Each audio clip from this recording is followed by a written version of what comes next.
Welcome to the Grace Revolution podcast with your host, Keith Manley, along with his co-host, Brian Daly.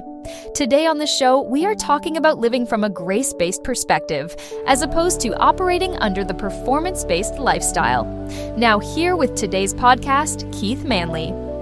Welcome to the podcast, Grace and Spiritual Fulfillment. Most people think it's about doing more, trying harder, being better. But what if the exact opposite is true? Today we're exploring how the pursuit of spiritual perfection might actually be what's holding us back. That's such a counterintuitive idea, especially when you consider how deeply ingrained performance metrics are in every aspect of our lives. You know what's fascinating? Studies show that religious burnout affects nearly 76% of active spiritual practitioners, largely due to this constant pressure to perform and measure up to perceived standards. That statistic really puts into perspective how widespread this issue is. How did we end up here? Well, there's this compelling story about a religious leader who found himself completely empty inside, despite decades of dedicated service and what looked like perfect spiritual discipline. He was doing everything right, but feeling everything wrong. That reminds me of recent research showing that perfectionism has increased by 33% in the last decade across all areas of life: spiritual, professional, and personal. Exactly. And here's where it gets really interesting. This concept of what I call the Grace Revolution completely flips our understanding of spiritual growth. Instead of focusing on earning approval, it's about operating from a place of already having it. So you're saying it's like the difference between trying to earn love versus living from a place of being already loved? Exactly.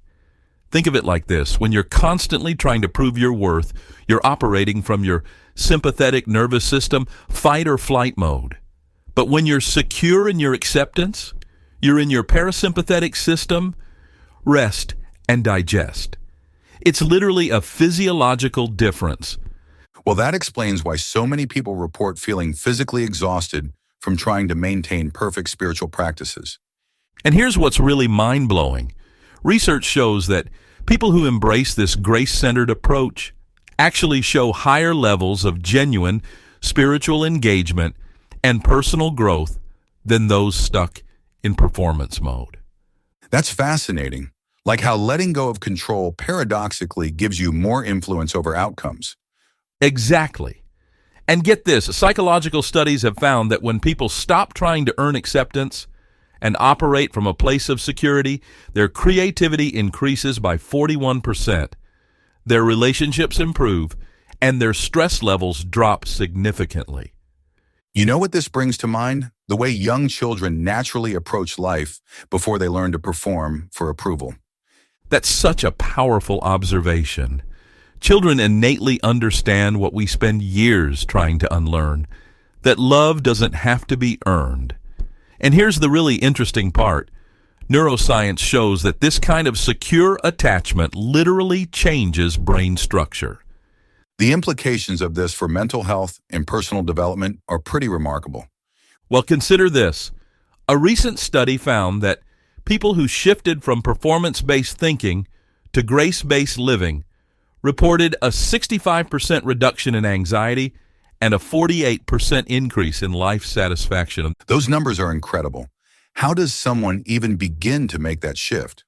So the research suggests it starts with something called pattern interruption, catching yourself in those moments of striving and consciously choosing a different response. It's like rewiring your brain's default settings.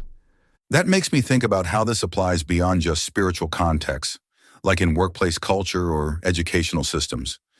You're onto something big there.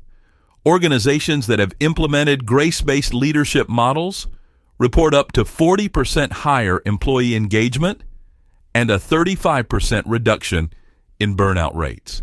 Well, that certainly challenges the common belief that pressure and performance metrics are necessary for productivity. And here's what's really powerful. When people operate from this place of security rather than striving, they actually accomplish more meaningful things, not because they're trying to prove their worth, but because they're free to take risks and be authentic. That's really beautiful. The idea that real transformation comes from acceptance rather than effort. You know what might be the most surprising finding of all? Studies show that people who embrace this grace-centered approach are actually 58% more likely to maintain long-term positive changes in their lives compared to those using traditional performance-based methods.